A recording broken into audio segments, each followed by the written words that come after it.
Kan nggak mungkin. Beliau sibuk sudah ganti frekuensi kolbunya sehingga makanannya seperti makanan rezekinya malaikat, yaitu zikir.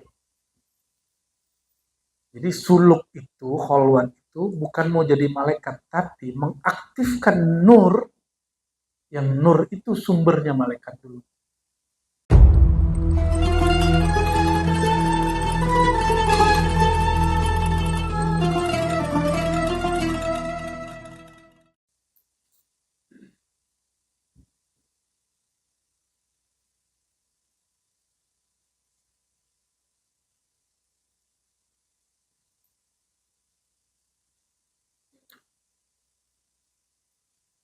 Kalau di riwayat biasa, Nabi Musa, kalau di Quran kan disebutkan beliau berkhalwat 30 hari, lalu digenapkan menjadi 40 hari, gitu kan? Tapi nggak disebutkan sebabnya. Nah, di kitab ini disebutkan sebabnya. Nah, di bagian bawahnya, وَوَعَدْنَا مُوسَى 30 لَيْلَةً وَأَتْمَمْنَاهَا بِعَشْرٍ فَتَمَّ مِيقَاتُ رَبِّهِ 40 لَيْلَةً. Musa buat perjanjian dengan kami untuk datang berkhalwat di masjid Sinai, di gua Sinai, di lembah Sinai 30 hari. Wa atmamnaha bi'ashrin. Lalu kami sempurnakan menjadi 10 hari lagi, yaitu 40. Fatamma miqatu rabbih, maka mikot Rabbnya kepada Musa, Nabi Musa menjadi 40 hari. Maka mikot di sini berarti waktu. Ya.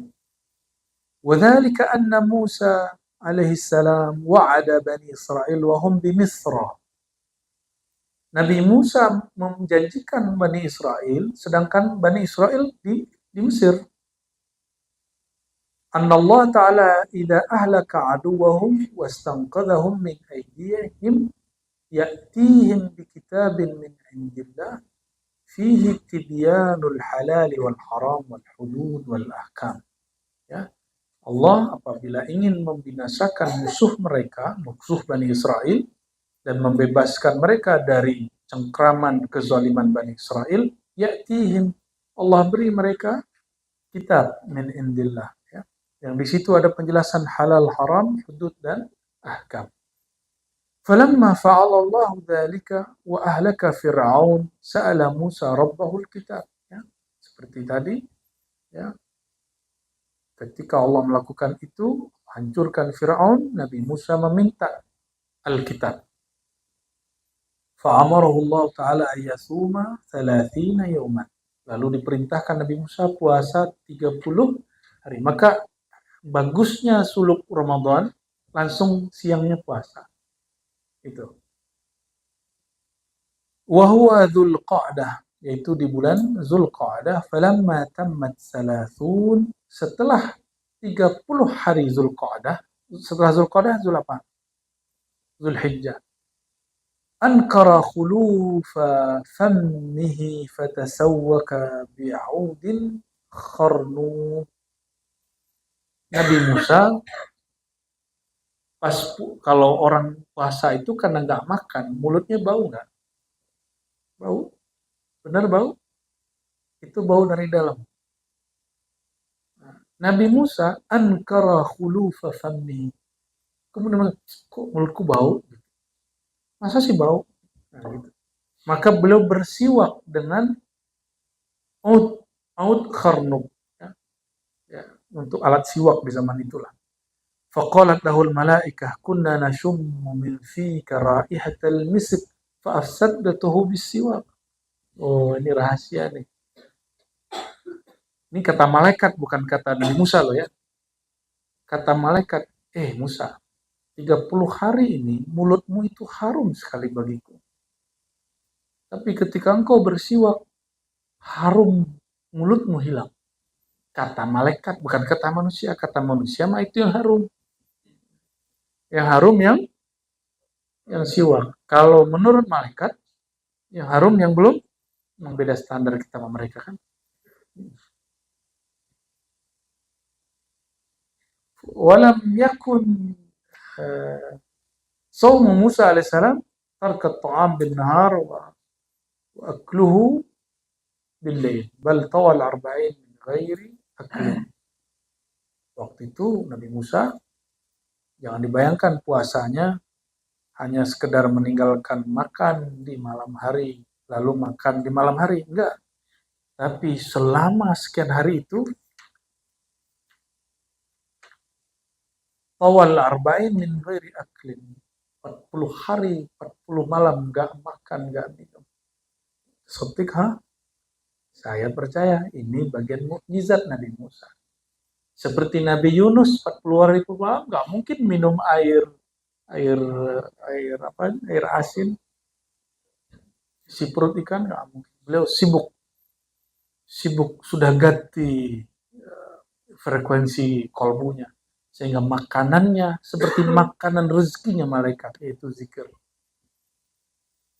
Jadi suluk itu, kholwat itu bukan mau jadi malaikat, tapi mengaktifkan nur, yang nur itu sumbernya malaikat dulu.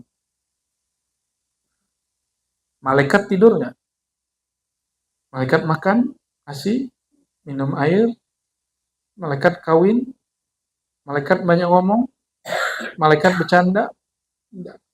Malaikat marah, enggak, kecuali disuruh marah. Selama suluk, tidur tapi dikurangi. Makan tapi dibatasi. Minum tapi dikurangi. Kalau minum kebanyakan jangan ngikutin ala dokter 8 liter. Nanti antum baru duduk 5 menit langsung belakang lagi. Enggak, sedikit aja. Itu asbabnya Nabi Yuna Muhammad SAW ketika berbuka. Ada berbukanya toh? Kalau ngikutin aslinya nggak ada berbukanya. Berbukanya dengan kurma. Kalau tidak punya kurma, dengan sesuatu yang manis. Kata mancung nih, aku mah udah manis. Gaya bener ente. Hah? Eh.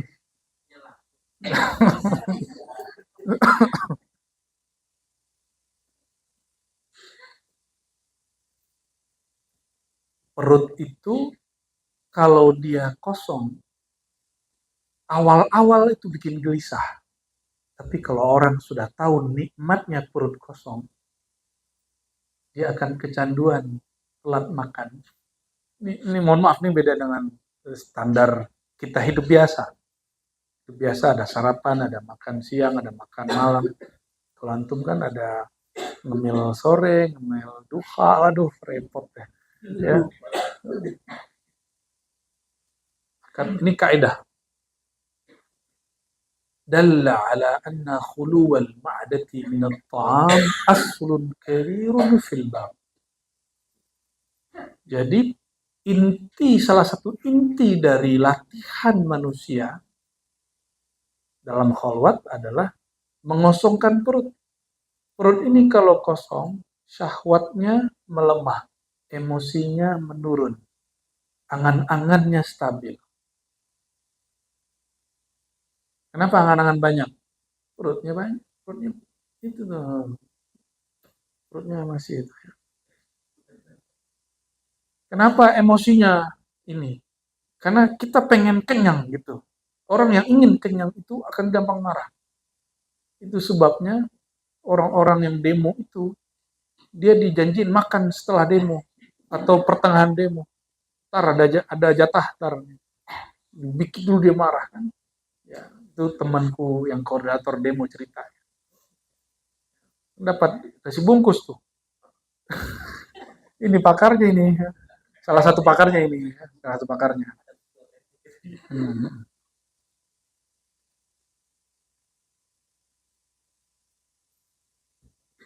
Karena kita dicipta dari tanah, air, api, udara, maka ini yang kemudian menjadi nafsiyah yang zahir. Aku yang zahir itu. Nah, ini sifatnya, sifat-sifat rendah. Jatahnya harus dikurangi supaya ruh yang Allah tiupkan itu berdaulat di dalam tubuh kita. Selama teman-teman masih ngasih jatah tidurnya masih normal, makannya masih normal, ya ruhnya terpenjara dan dengan normal, ya. Sehingga Nabi SAW mengatakan dunia itu sijnul mukmin, penjara bagi ruhnya orang beriman. Ruh kita terpenjara. Kalau ruh terpenjara, maka dia tidak bisa mencari akses berita kemana-mana. Tapi jika dia kemudian diriadhahi, dilatihankan, ditirakatkan, ruhnya merdeka.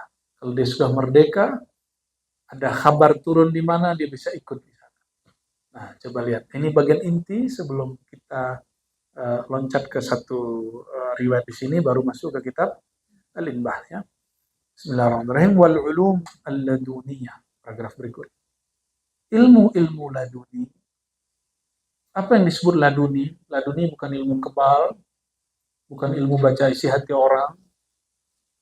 Ladun artinya ilmu yang direct from Allah, yang langsung diakses dari Allah Subhanahu wa ta'ala. Jadi apa ilmu laduni?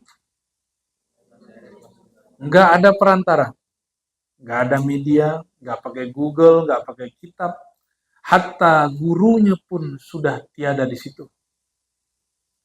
Gurunya sudah tiada di situ, kecuali hanya baginda Rasulullah Sallallahu Alaihi Wasallam. Di laduni itu apa? Ilmu yang langsung. Kalau langsung ketemu kan? Kalau nggak ketemu, bukan laduni, namanya futuh. Kalau tiba-tiba lagi zikir dapat, nah itu namanya wahbiyah, ilmu yang dihadiahkan Allah. Kalau futuh dibimbing guru 3 dapatnya 10, itu namanya futuh. Diajarin 3 secara sir, Allah kasih hadiah. Nah, kalau wahbiyah kita lagi zikiran, antum disebut miskin lagi robito, lagi tawajuh, lagi muallim, muhadatsah khitriyah, lalu ada, nah itu namanya wahbiyah. Tapi ada orang yang ruhnya kemudian diundang Allah ke hadiratnya. Nah, maka boleh disebut mahiyal ulum alladuniyah. Al-ilmu alladhi akhadahu al-'abdu min hadratir Rabb mubasyarah bila wasitah. Nah, babnya disebut hadrah. Hadrah itu artinya hadir. Jadi Allah itu punya forum juga untuk kekasih-kekasihnya. Itulah hadratullah. Maka ketika kawan-kawan kita di majelis hikam yang lama, ya, mereka bertawasul sebelum ngaji, ila hadratillah. Disalahpahami orang yang tidak paham. Mereka kira kita kirim Fatihah kepada Allah. Enggak. Hadratillah, bukan kepada Allah. Bukan ilallah. Ila hadratillah itu kepada hadiratnya Allah. Maksudnya supaya Allah membuka alam hadrahnya. Kalau Allah sudah buka alam hadrahnya, lah dunia turun. Itu maksudnya. Allah nggak butuh Fatihah kita. Allah nggak perlu bacaan kita. Emang Allah perlu salawat kamu? Ya, salawatnya Pak Tabah perlu nggak? Zikirnya? Allah miskin nggak kalau Pak Tabah ini nggak tabah? Nggak ada urusannya.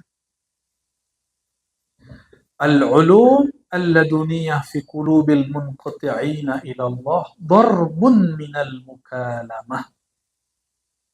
Ilmu laduni yang ada di kalbu orang yang sudah munqati' ila Allah, sudah wusul kepada Allah, sudah selesai hatinya melepas selain Allah. Darbun minal mukalamah. Ini urusan kalbu, bukan urusan badan loh ya. Badan tetap di dunia. Badan tetap bekerja, pikiran tetap bekerja, tapi kolbunya hanya bersama Allah. Orang yang bilang, kok sulit ya milah-milah, karena dia nggak berguru. Setelah antum berguru talqin, sekarang mudah nggak zikir kolbu? Walaupun pikirannya banyak. Lalu kita merasakan, oh ada loh pergerakan was-was, pergerakan lintasan khatarat, ada zikir kolbu, dia beda ternyata. Benar nggak? Kita zikir, ada yang melintas. Disitulah seorang manusia sadar, oh di dalam diriku banyak jalan tol, banyak pasar, banyak file, banyak ruang, banyak alam. Ada alam-alam khatarat, ya. Ada alam-alam zikrullah. Itu. Kayaknya dia masuk alam khatarat. Oh, mau habis baterainya.